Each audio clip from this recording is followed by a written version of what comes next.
Hello! So today we are here for my August wrap-up. I had a really good reading month, I think, in August. So my first read was a reread of Wide Sargasso Sea by Rhys. And this is sort of like an unauthorized prequel or companion novel to Jane Eyre.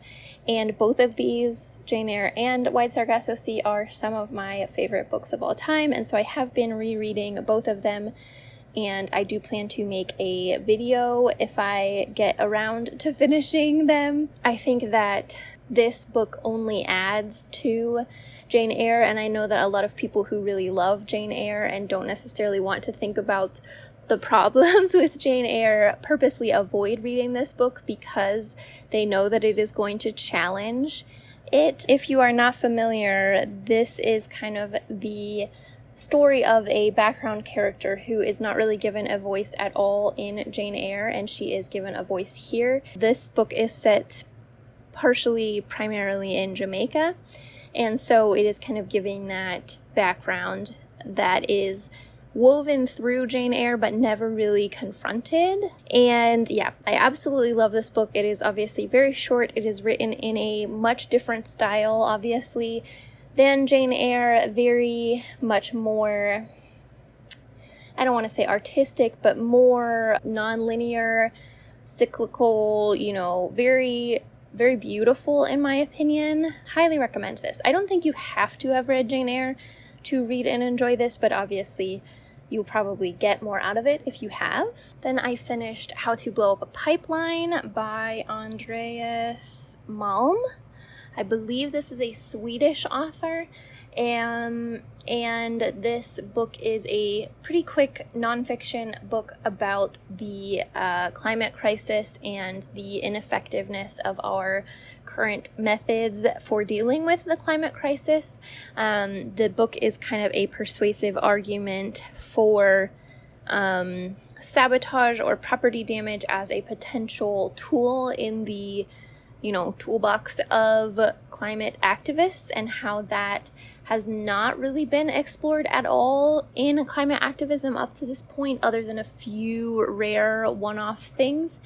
Unlike most other social movements where property damage pretty much inevitably becomes part of the process. So I found this book very, very interesting.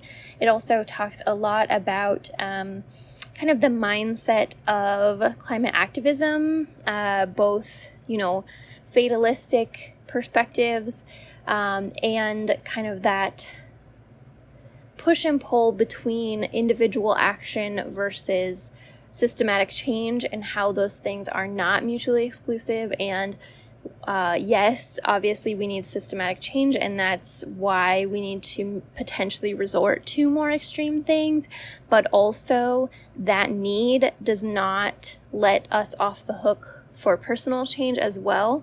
So yeah, I think it was very, very interesting, very impactful.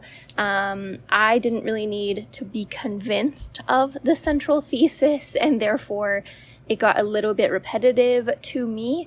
But if you are someone who does not necessarily think that we are to that point yet, then maybe that's necessary. There were things that kind of screamed written by a white Western man. There's like an instance of, he talks about a name of an organization that he was in at one point being potentially or definitely offensive, and then continues to use the same name over and over again instead of like censoring it. I don't know. There were just some interesting things, but overall I do still think that the book is good. Then I finished Lightseekers by Femi Kayode.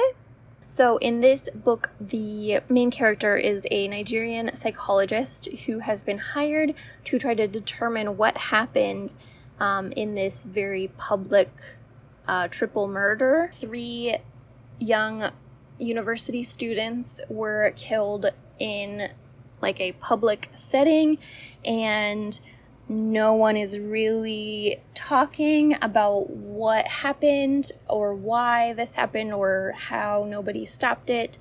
And so he is hired by one of the parents to try to figure out what happened. This one I actually learned about on Jesse on YouTube's channel, and they were actually talking about it as a book that they loved but don't recommend because it had a mental illness as a plot twist. And they talked about how they did not feel like it was actually done poorly in this book, but they just on principle don't recommend those books. And I have a similar feeling or stance where I do not like when books do that, and I generally hate books that do that. This one, being written by a psychologist, I think does have a much more thoughtful approach than some books do. Ultimately, this was a very complex story, and I listened to it as an audiobook, and I think some of the complexity was lost on me because of that reason. Like, I would occasionally not know what was happening anymore, and I'm normally like a pretty decent audiobook listener, except classics. I can't listen to classics because they're so wordy. My brain just leaves the building.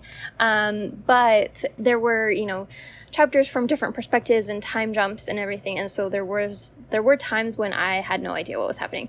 So I don't feel like I can give like a great review of this book other than that I really did enjoy it, and I will check out anything else by the author. I think he did something really interesting here, and yeah, I enjoyed it. I liked the main character, although sometimes he was frustrating, but he was very, very entertaining to read from, and a very personable narrator, I guess you could say. I don't know. Anyway, I listened to 2 children's books in Spanish, and I won't really talk about them. I do have them in a video that I made on my other channel, but these are just little witchy stories for quite a young audience, I think. But they are called the Kadabra series, and there is a lot more to the series as well. Then I read Portrait in Sepia by Isabel Allende. I am attempting to very slowly read through all of her works with an Instagram friend whose handle is Sitting Wishing Reading,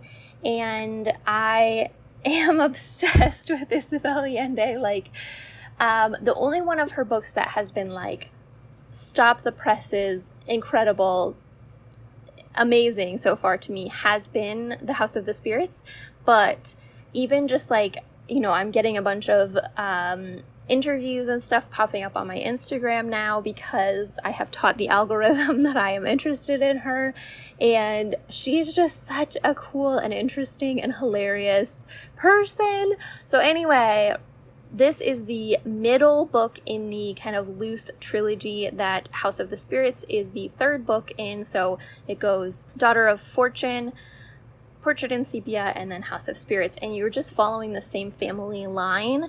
So the characters overlap a little bit and such, but it's not you could read them in any order. I read them 3, 1, 2. I think this one was probably my least favorite so far, but the first 2 were very, very close in order. My conclusion when I was talking to it with Allison was that I think that the first book was more up and down for me. The parts that I didn't like, I did not like at all. They were just kind of boring to me.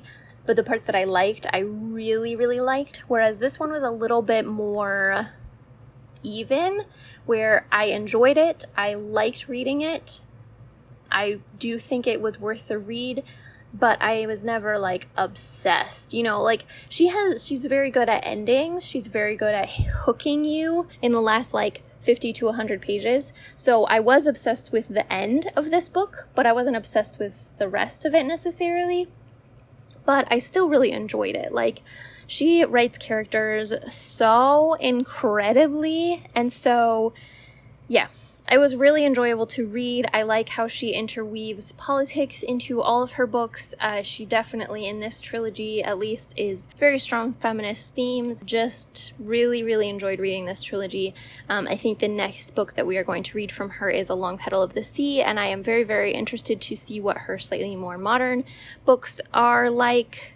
So yeah. So then I listened to Laws of Depravity by Eriq LaSalle. I did not recognize this name at all. I have very limited television knowledge, and so I recognized his picture, but anyway, this is apparently an actor from ER, I think. This is a like thriller, very, very Criminal Minds-esque thriller. So the story is of a serial killer who is targeting priests and other members of the clergy. That's what they're called. Clergy members who have molested children. And so he kills them in very, very biblical ways, very dramatic. They are trying to obviously catch him, and so you're following several of the detectives and also the serial killer. I was engaged throughout the whole time. I will say some of the characters didn't feel super different in their depictions or like in their narration. Their voice really didn't feel any different, and so at times I had trouble that I would sometimes have no concept of who we were listening to, which is fine. Like, it didn't take away from, you know, the overarching story. The pacing was a little bit touch and go, but overall enjoyable. I'm not sure I will continue this series necessarily, but I may at some point. Then I read the book Wool by Hugh, Howey, I think. And this is the basis for the Apple TV show Silo. And I did watch the first season of that. Solidarity with the strike. The second season is on hold for the strike, and so, you know, screw you, Apple TV, pay your people appropriately. So I wanted to know what happens, and since I will not be able to know, and also I just wanted to, you know, read the book because obviously the mantra of the book is better. So in this case, unsurprisingly, the book was better. And so this is the first in, I believe, a 3-part series. I'm not sure whether they follow directly one after the other or whether they are just interconnected. I haven't started the second book yet, but I do have it on hold with the library because I really, really liked this book a lot. So we are following the remainder of society who are living in an underground, you can't even call it like a bunker or anything because it's massive. It's like a complete infrastructure underground. So it's like a screw-shaped thing that goes all the way down. I think there's like 130 levels or something like that. And it's completely self-contained, completely functional. And that was something that I really liked about this. You can tell, I think, based on the author's note, I think that the author has had quite a diverse life, like worked on ships and stuff, and I feel like you can really tell that he has some background knowledge there because the level of detail that went into the infrastructure that would be required to keep, you know, thousands of people alive underground was really extensive, you know, and not in a way that was boring, you know, like there wasn't so much world building that it was like, oh my God, please stop telling me about the generator or whatever. Like, but it was just worked in everywhere. Just little details dropped here and there, but it was very thoughtful. So anyway, all of these people are living underground and they understand that the air outside, above ground, is completely poisonous. But if you ask to leave the silo, you have to leave. Like, you cannot change your mind. They will put you outside, and they can watch through cameras what happens when you go outside. We start with the sheriff of the silo asking to go outside, and we find out that his wife 3 years earlier asked to go outside. And so, you know, you're kind of trying to find out what motivated them to want to leave. And yeah, so then you're following the new sheriff as she tries to figure this out and also uncovers a lot of, you know, hidden truths about the silo. And I really liked this book so much. If you like sci-fi at all, and not even super hard sci-fi, just, you know, any kind of speculative fiction, I do think that this is really, really good. The only thing I will say, and I said this in my Instagram review, this was written by a white guy, and so, as is often the case, it's not super, layered, you know, like it could talk a lot about a lot of different really interesting themes, and it doesn't really. It only pretty much has one theme, and I think that he did that theme very, very well. And if you read the author's note at the end, he talks a lot about what he wanted people to get out of this book, and I think he did that very, very successfully. But there's no intersectionality.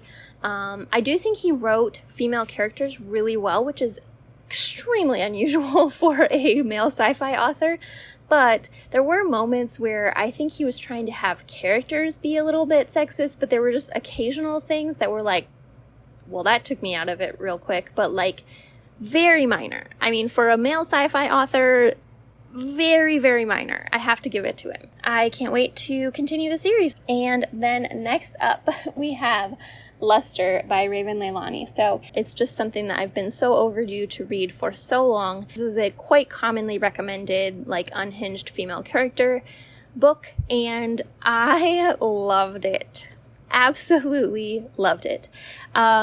Is very, very polarizing. This seems like a book that most people either love or hate. I've seen very few, it was pretty good type of reviews. And I can see why, because she has a very specific style of writing. Very, I don't know, I kind of want to say like self-aware, like some might say overwritten, but I disagree.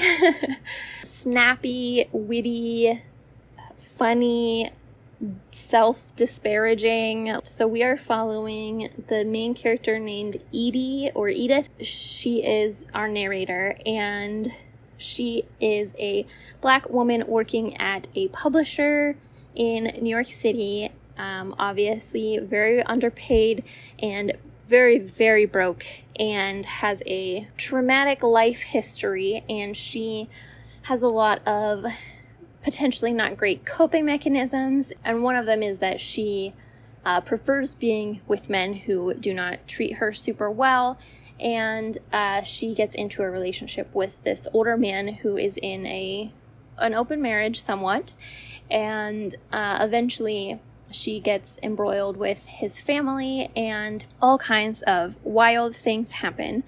And this was just so good. Like, I don't know. We could not have more different coping mechanisms, her and I, and obviously quite different life experiences in general. But I still found her so relatable, there were so many, just human experiences and emotions described in here. I highly, highly recommend it. I know that this will be a book that I revisit. I re-listened to Fourth Wing because it just came out in Spanish translation in August, and I did enjoy this re-listen. I didn't enjoy it nearly as much as the original read, of course, because I knew everything that was going to happen, so it wasn't hooked as much, but it was fun. It did make me think of the things that I want or expect from the second book in order to continue liking the series, because I do absolutely understand almost all of the criticisms that Fourth Wing has gotten. I do think that at this point it's trendier to hate Fourth Wing than it was to like it, but I mean, definitely an overhyped book. It is just a fun romance fantasy. It's not that deep, but I do think that it could get really good in the rest of the series, or it could get really bad, because there are structural issues with the society that they're in, socio-political issues that our protagonist was, you could say, willfully ignorant of in the first book. And depending on how she responds to those in the second book, for me, will define whether I continue to like this series or not. Hopefully that makes moderate sense, even if you haven't read it. But yeah. Then I read an arc for a middle grade book called The Lost Library. I actually logged in to my NetGalley for the first time in months, because I thought that I hadn't requested anything out. I thought I had nothing pending except a book that comes out next year. And I happened to see that I had one that I had been approved for, had completely missed the notification email, and it was coming out in 2 days. So I very rapidly read that, thankfully, since it was a middle grade. It was not difficult to do, otherwise I probably would not have even tried.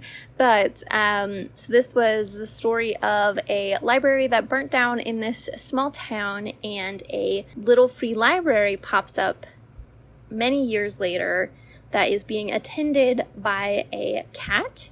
And so a 4th grade boy starts to try to solve the mystery of what happened to the original library and where did this little free library come from.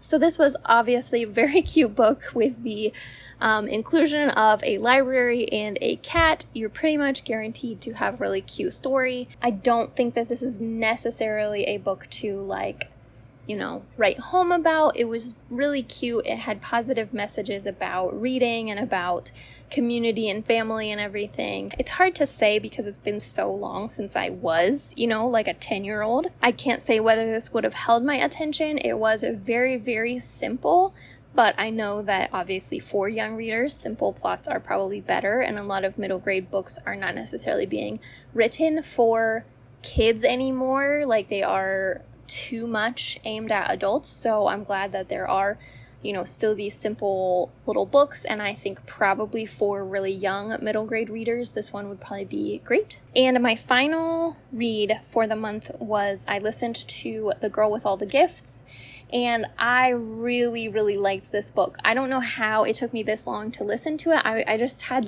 no interest in it for some reason. I knew that there was a movie and stuff, but for some reason the book was just never on my radar. And then Allison Pages read it recently in a vlog, I think the Summerween vlog, and she absolutely loved it. And so I was like, okay, all right. So I got the audiobook from the library, and I also absolutely loved it.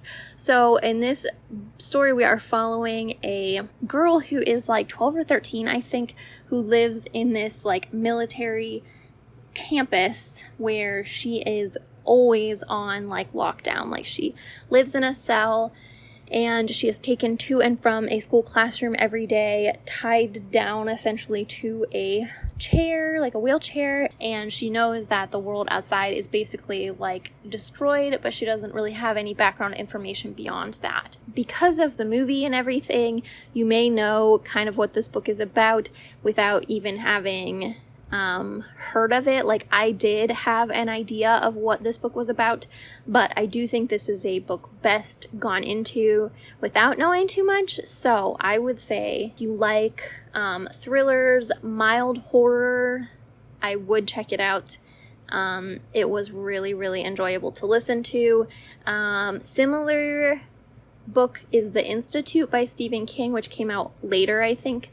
But this one was better than that one in my opinion. So yeah, a pretty good reading month. I am kind of back in my audiobook era, which is a relief because that is kind of where I am able to experiment, try books that I, feel very little obligation to follow through on. So I am much more adventurous and try a lot more things, and that keeps the reading fresh, which is always good. So I would love to hear how your August reading went. What's a book that you read recently that you loved?